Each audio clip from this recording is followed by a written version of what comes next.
Alright, baada ya kuangalia aina za omega 3, kabla hatujaangalia vyanzo vikubwa vya omega 3, tuangalie faida za omega 3. Tukianza na faida katika mfumo wa fahamu ama nerve system. Tunajua nerve system, engine kubwa ya mfumo wa fahamu ni ubongo. Na omega 3 ina impact ama faida moja kwa moja kwenye ubongo. Faida ya kwanza ya omega 3 hasasa aina ya DHA ya omega 3 imeunda asilimia takribani 40 ya mafuta yote yanayopatikana kwenye ubongo. Kwa hiyo unaweza ukaona jinsi gani haya mafuta ya omega 3 yalivyo yana umuhimu. Ubongo wako asilimia 40 ya mafuta yake yametengenezwa na omega 3. Na ukumbuke omega 3 ni mafuta ambayo mwili wako hauna uwezo wa kuyatengeneza. Kwa hiyo lazima uyapate kutoka nje ya mwili kwenye vyakula. Kwa hivyo kama wewe ama ni mtu mzima ama ni mtoto hupati hizi omega 3, ujue kabisa una asili ubongo wako kwa kiwango kikubwa sana.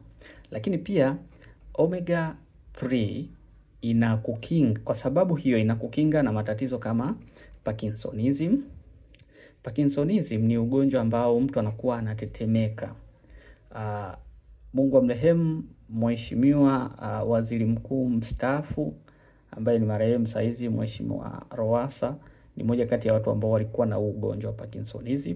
Lakini pia matumizi ya omega 3 yanakukinga na changamoto za Alzheimer. Alzheimer ni matatizo ya kusahau kadri umri unavyozidi kuwa mkubwa. Lakini pia inakukinga na matatizo ya dementia. Kwa hiyo inafanya neuroprotection, inakinga seli za neuron.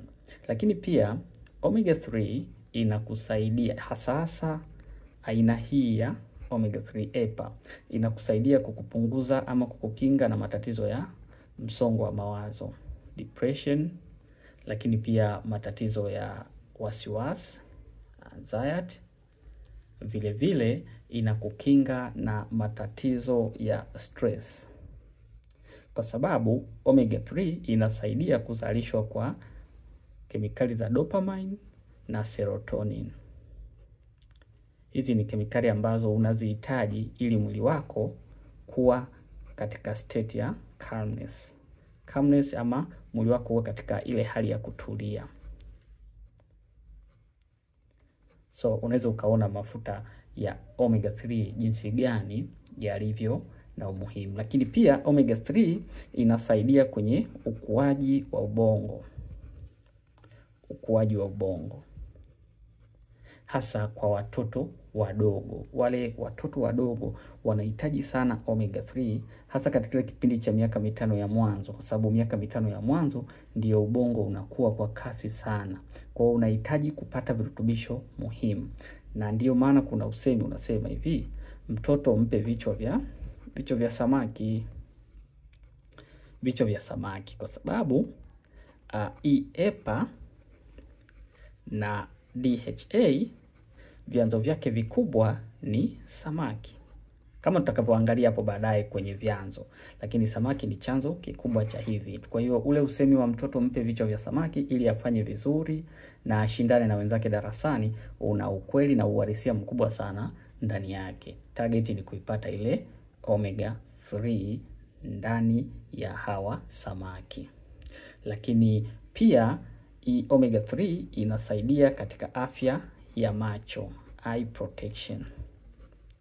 Inakukinga na matatizo ya macho hasa yale yanayotokana na uzee, age related macular degeneration, kwa sababu sehemu kubwa ya macho yako hasa seli za cornea zimeundwa na omega 3.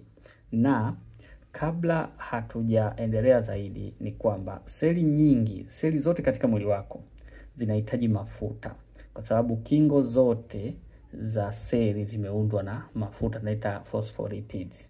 Kwa hivyo kuna baadhi ya seli kama vile seli za kwenye macho, lakini pia seli za kwenye ubongo zenyewe ule utando wake ama ukingo wa nje kwa asilimia kubwa umeumbwa na omega 3.